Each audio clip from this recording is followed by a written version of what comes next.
Russell Brand makes recovery so much more accessible to many, many more people, and he does this by demystifying the 12-step process. Now, the 12 steps have been around for a very long time, and still today, it's the #1 way that most people find recovery from drugs and alcohol, or really any addiction. That being said, there are a lot of things about the 12 steps that really turn people off or rub them the wrong way, and a big one is the language that's used.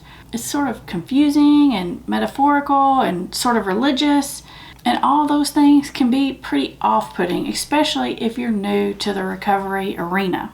It kind of reminds me of like when I was in high school and you have to read Shakespeare and stuff, and you're reading the words and you're like, I know this is English, but it's not computing in my head. It's like, is this really English? I'm not sure. Now, before we go much further, I feel like I need to give you a warning that there are going to be a lot of F words in this video. So if you're watching this and you've got kids around, this might be a good time to use the headphones. Now, in his book Recovery, Freedom from Addictions, Russell Brand talks a lot about his own personal journey with addiction recovery, and he breaks down the 12-step recovery process in a way that's just a lot more relatable and understandable. Now, some of you know, I like to listen to books as opposed to read them, and a lot of that is about my own attention span. So naturally, when I first got this book, which was years ago, I listened to it on Audible. And I love the fact that Russell Brand read the book himself. I just love it when the author reads the book, because I feel like you just really connect so much better with the tone and reflection and the original intent from the author.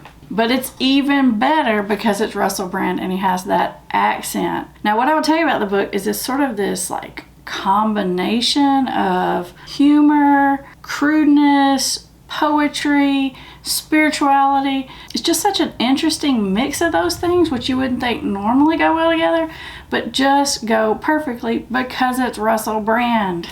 And that's sort of who he is. He has this dark humor about him, but he also has this super spiritual side. And I love the way that he's able to convey the spiritual side of recovery without making it too religious or off-putting. So let's take a look at the original 12 steps, the Russell Brand version of the 12 steps, and dig into some of the concepts that underlie both versions. Now, in the original text of the Big Book of Alcoholics Anonymous, step 1 reads, "We admitted to ourselves that we were powerless over alcohol and that our lives had become unmanageable." Now, there's some words in there that people really struggle with this step.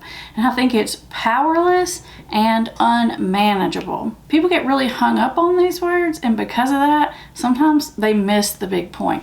So Russell Brand's version of step number 1 is, "Are you fucked?" I wish I could say it in that really cool Russell Brand accent, because when he says it, it doesn't even sound crude. And when I say it, it sounds super crude. So just try to imagine that sophisticated accent layered over the top of this super southern kind of rednecky accent. Step number 2 in the original Big Book reads, "We came to believe that a power greater than ourselves could restore us to sanity." If you weren't already thrown off by powerless and unmanageable, power greater than ourselves might be really throwing you for a loop. But honestly, it doesn't have to be that complicated. Russell Brand's version of step number 2 says, "Could you not be fucked?" Just that simple. Step number 1, are you fucked? Step number 2, could you not be fucked? See how much more simple and less complicated that is? Moving on to step number 3, and this is where a lot of people really hit the wall with this 12-step recovery philosophy, because this is the first step that actually mentions God. Step number 3, made a decision to turn our will and our lives over to God as we understood Him. So many people hit the wall right here because of religious belief or lack of religious belief, or just the fact that it's so vague and philosophical. What the heck does it even mean? It goes like this. Are you going to unfuck yourself? And that is the essential element. It's the core concept behind the 12 steps, which is you are going to need more than just you to conquer this problem. Now, there are lots of reasons why this is true, but the best way I can explain it to you is that step number 3 is about coming to terms with your own limits and letting go of the idea that you have all the answers, and that maybe it's time to get some direction from somewhere else. You see, we all have natural biases and filters that we use that disallow us from seeing all the pieces of the puzzle. So if you can imagine that your life is this giant puzzle and it's like this big, and you can see this much of that puzzle, but you can't see the rest of those pieces. Step number 3 is about understanding that maybe if I open my awareness, I could get access to some of those other puzzle pieces, which might help me make decisions differently, grow as a person, and most importantly, overcome this addiction that keeps fucking things up for me. Now, if you're still in the game and you're following these 12 steps and you're powerless and you're unmanageable and you believe you can get better and you're willing to look outside of yourself for the answer, step number 4 might make you want to run away screaming. In fact, I would say of the people who believe in the 12 steps, who work the 12 steps, people get really intimidated by step number 4, which reads, made a searching and fearless moral inventory of ourselves. It does sound kind of scary and intimidating, doesn't it? But less so when you hear Russell Brand's version, which is, write down all the things that are fucking you up and don't lie and don't leave anything out. Now, number 5 in the original AA text brings the word God back into the picture. It reads, admitted to God, ourselves, and another human being the exact nature of our wrongs. Or you could just go with Russell's version of it, which is, honestly tell someone you trust how fucked up you really are. Now at this point, you might be wondering, how does all that relate to giving up an addiction? Well, addiction is fueled by shame and secrecy and guilt and just a general whole bunch of negative feelings. And telling someone else about all of those, it's like pulling a splinter out of your foot, and now the infection can heal. Once you say those things out loud, there's something healing about it, because when you keep it inside and you keep all that secrecy and shame and guilt, it just builds and bubbles over and affects who you are and how you see the world and how you make decisions, and it makes you really uncomfortable inside. And guess what we want to do when we're uncomfortable?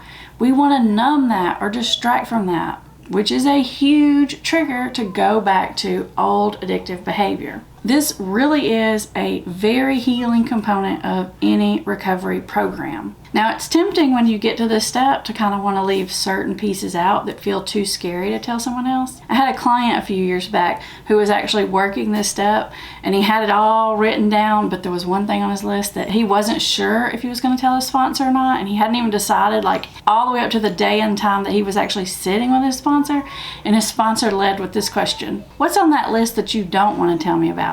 And I just loved that, because then my client, he had to lead with the very thing he was most scared about, and once he got that one out of the way, it was all downhill from there. Now that was a brilliant sponsor move. Number 6, we are entirely ready to have God remove these defects. Now that we've revealed all those fucked up patterns, do you seriously want to stop? Number 7, humbly ask him to remove our shortcomings. Russell's version, are you willing to live a new way that's not all about you and your previously fucked up self? Because basically, you have to.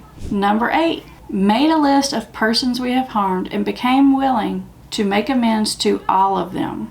Or prepare to apologize to everyone and everything affected by your being so fucked up. Now, number 9 to me is the scariest one of all the steps, but probably the most powerful and healing of them all. Number 9 says, make direct amends to such people whenever possible, except when to do so would cause harm. Or you could say it like Russell, who says, now apologize unless it's going to make things worse. Number 10, continue to take a personal moral inventory and be willing to promptly admit our wrongs. Russell's version, watch out for old fucked up behavior and be willing to be honest about it when it happens. Step number 11, sought through prayer and meditation to improve our conscious contact with God as we understood him, praying for only his knowledge of his will for us and the power to carry it out. Now that one is pretty deep and fairly religious in nature. So Russell really simplifies it in his version. He says, stay connected to my new perspective. Much simpler, right? And number 12, having had a spiritual awakening as a result of these steps, we try to carry this message to other alcoholics and practice these principles in all our affairs. And Russell's version is just so simple and to the point. Look at life less selfishly, be nice to everyone, and help people when you can. So when you look at this 12 steps through these lenses, it is definitely possible to work a 12-step program even if you're not religious, even if you're agnostic. Russell Brown would say it's about self-compassion, self-care, and compassion for others versus prioritizing your own pleasure and distraction over everything else. Now, if you're still struggling with the heaviness of all that, let me put it to you on a scientific level. When you behave in ways that fit with your morals and values, you like yourself more. In fact, you feel proud of yourself. And when you feel proud of yourself, you have more good neurochemicals in your brain like serotonin, which help protect you against addiction. Not only do you have that neurochemical buffer, but you have less shame and guilt and negative feelings, which means you have less triggers to go use. And as a cherry on the top of all of that, the 12 steps really teach you how to keep your relationships healthy, which helps you maintain connection to other people. And that adds even another layer of protection against relapse. Now, you might have heard me say before that there are a lot of roads to recovery and you don't necessarily have to work a 12-step program, but there are some components in these 12 steps which I do think are essential to the recovery process. But you may have to put that into words and language that works for you.